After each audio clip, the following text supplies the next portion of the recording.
साथियों, पूर्व में जो वीडियो बना रहे थे उसी से फिर इसी पॉइंट से शुरुआत कर रहे दूसरे वीडियो की। कुछ तकनीकी व्यवधान आ गया था।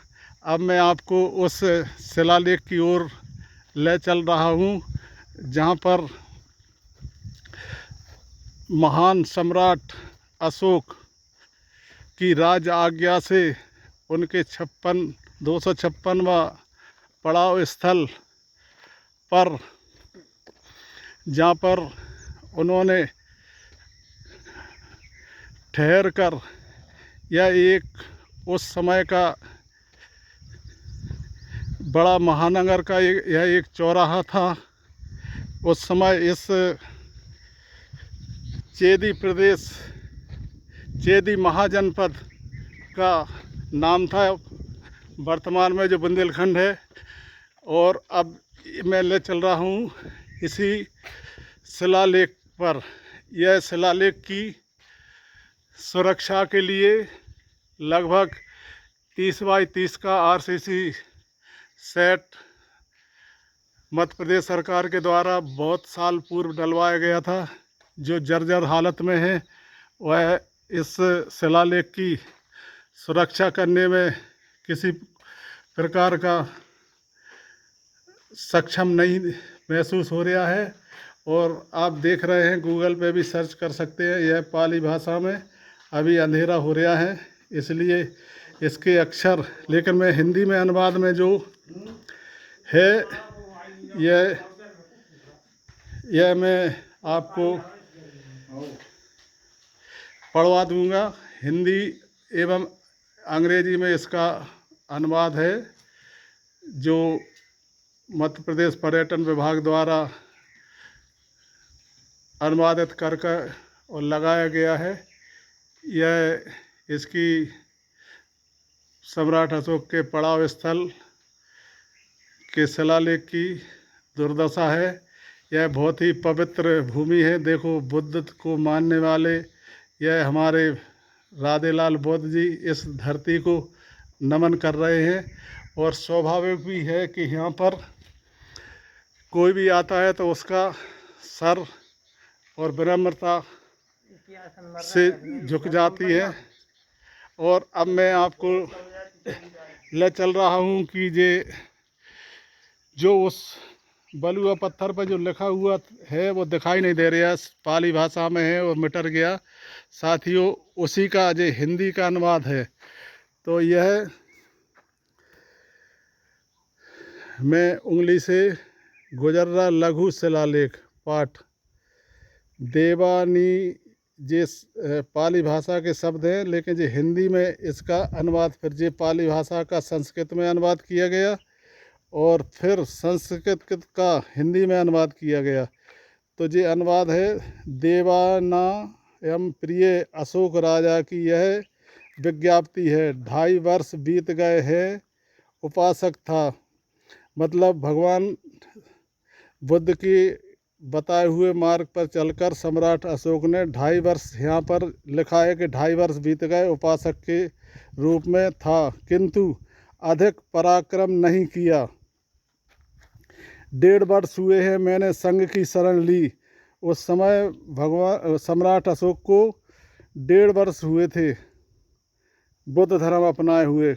मतलब कलिंग युद्ध के बाद 80 लाख लोगों को नरसंहार में जो कलिंग युद्ध में मरे थे, उसके बाद सम्राट अशोक को एक मन में विचार आया कि मैंने बहुत ही जनहानि या बड़ा नरसंहार किया है, अब मुझे कैसे इसका प्रायश्चित करूं। तो फिर वो संघ की शरण में गए, मतलब बुद्ध के बताए हुए रास्ते पर गए। तो उन्होंने उसको, जब वो यहाँ पर आए गुजरना में, तो उनको 1.5 वर्ष उन्होंने कहा, ऐसा कहा है। इस बीच में जम्बू द्वीप में जो देवता अमिश्र थे, वे देवता मनुष्यों से मिश्र हो गए। यह पराक्रम का फल है, ना यह केवल महान से ही है प्राप्त होना साक्य है।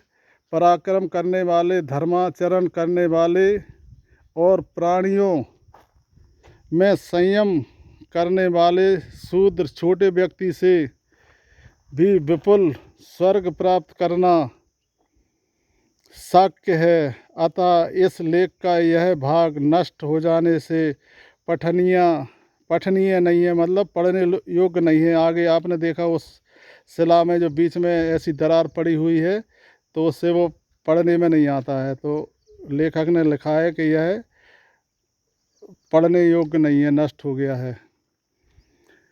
नष्ट हो जाने से पठनीय नहीं है। प्रयोजन के लिए यह श्रावण किया गया है। शूद्र और उद्धार धर्म का आचरण करें और योग को प्राप्त हो। सीमावर्ती लोग भी जाने, क्या यह धर्माचरण चिरस्थायी होगा। यह धर्माचरण अत्यंत बढ़ेगा। यह श्रावण 256 में वे पड़ाव में सुनाया गया है। यह हिंदी में इसका अनुवाद है। यह अंग्रेजी में इसका लेख लिखा हुआ है, उसी का पाली भाषा में जो उस तरफ लिखा हिंदी में, वही अंग्रेजी में लिखा हुआ है। साथियों, अब इस वीडियो को और प्रशासन तक भेजकर इससे अवगत कराने की कोशिश करेंगे। और यह जर्जर पूरी बाउंड्री वाल, देखो गेट भी इसका नहीं है, उसका भी कोई गेट नहीं है, और यहाँ पर चौकीदार भी नहीं है। और एक शिलालेख यह भी है, इसमें लिखा है अशोक का गुजर्रा शिलालेख। गुजर्रा स्थिति यह शिलालेख सम्राट अशोक ईसा 268 से 232 ईसा पूर्व के लघु शिलालेख एक की ही एक प्रतिलिपि है। यह प्रतिलिपि भारतवर्ष में अब तक 16 स्थानों से प्राप्त हुई है। इस मतलब पूरे भारतवर्ष में 16 स्थानों पर ऐसे शिलालेख मिले। स्थल की खोज झांसी के वन विभाग, इससे मैं सहमत नहीं हूँ। यह वन विभाग के ठेकेदार ने फर्जी अपना नाम डलवा दिया था। सही खोज की थी श्री विजयराम राय गुजर्रा। वो यहाँ पर खेती किसानी के काम में आने वाले एक हीस के पेड़ को काटने के लिए आए थे। वो मेरे पिताजी थे, उन्होंने मुझे बताया था पूरी कहानी। तो यह एक साल उन्होंने जो 1954 लिखा है, लेकिन जो 1953 में श्री विजयराम राय ने देखा था। मैं इस कहानी को और आगे बताऊंगा।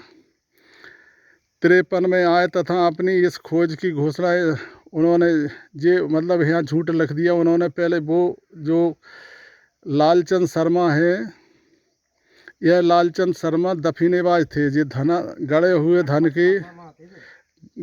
धन के लिए खुदाई करते रहते थे। तो वह स्ट्रीट टाइप के शिलालेख और बीजक बोलते जिसको उर्दू में, वो खोज करते रहते थे। तो वह गड़े हुए धन की लालच में घूमते रहते थे। और यह शिलालेख मेरे पिताजी ने देखा था।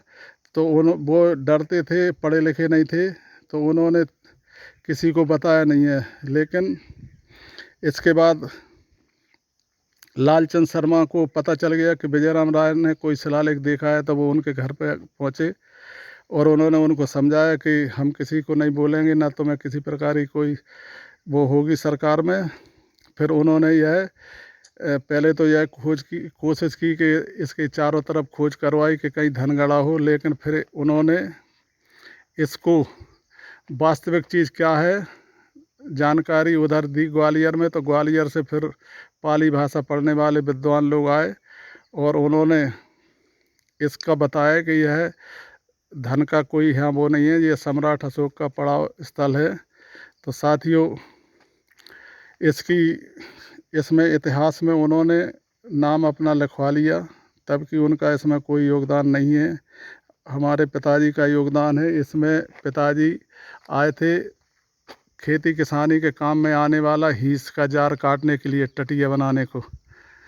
तो अब मैं और आगे बताऊंगा उस कहानी को। पहले ये बोर्ड पूरा पढ़ दूं। तो आगे लिखा है इसमें